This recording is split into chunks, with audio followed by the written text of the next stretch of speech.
Dale, but we were invited in Pizzorno was finalising production of Kasabian's latest album.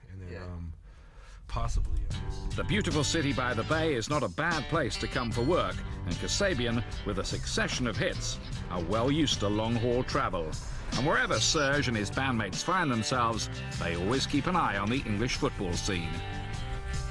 I suppose it's escape, isn't it? You know, you can just get lost in just watching football.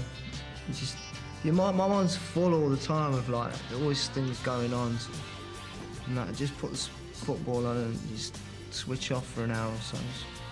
It's good. Serge and Kasabian frontman Tom Megan are both lifelong Leicester City fans, so we decided to look back at the Foxes' time in the top flight, starting with their first campaign in the Premier League in 1994, which ended in relegation. And funny enough, I had a season ticket right near Tom. It's like 3 rows back that season in the Carling stand.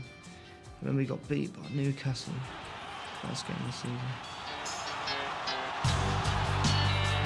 Yeah, it was tough, you know, but it was, you knew where you wanted to be. You know, it's like, right, we're down, but we need to go straight. Like, we need to get back in that as quickly as possible because, you know, there's just nothing quite like seeing your side play against the, top sides in England. You know, there's no disrespect to anyone down there, but you know, when you're going to Arsenal, United away, you know, and Chelsea, you know, it's great, man. Those stadiums, you know. So yeah, it was. Once you get a taste, you know, you need it back. Despite relegation, far better times lay just ahead for Leicester fans, thanks to this man, manager Martin O'Neill. Appointed in 1996, the intense, clever Northern Irishman immediately guided Leicester straight back to the Premier League via the playoffs. O'Neill then set about becoming the best manager Leicester have had in modern times, and that most certainly is Serge's opinion. Yeah, and as a person, it's just everything, you know, his charisma, his attitude. He's actually, I mean, you know, I very rarely have ever been starstruck, but he came to see us play at the NEC, and, you know, obviously, I mean, you know, he just came, and we met him after, and I was just in awe of the man, you know, and when you meet him, I mean, you can see why his side has to do so well, because you'd run through a brick wall for the man. He's one of them guys he's got so much, you know, just a special man, and you know, there's the fact that he was into good music as well has also made it better. But those days, you know, I can't thank him enough for the days he gave to Leicester City, man. He was incredible. Under O'Neill, the Foxes won the League Cup in 1997 and 2000, made a team in the Premier League, and even qualified for Europe for the first time in more than 3 decades. It was truly a golden age for Leicester, though not all their fans fully realised it at the time.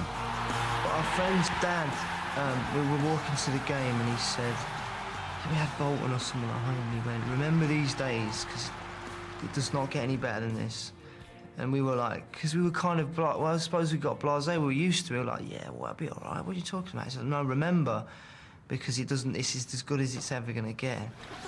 Times were indeed changing. O'Neill, who'd previously been courted by Leeds, was eventually lured to Celtic in 2000. It was a big blow from which Leicester never really recovered, with first Peter Taylor and then Mickey Adams and Dave Bassett failing to match the success of the O'Neill era. Satisfied they were an established Premier League club, Leicester had started constructing the Walkers Stadium, and Filbert Street, their home since 1891, was demolished in 2002, just as the team was relegated from the Premier League. Yeah, it was horrible. I mean, really missed Filbert Street as well. I mean, at the time, you're sort of excited about new stadiums and, you know, you get more people in the ground and that, but I really miss it.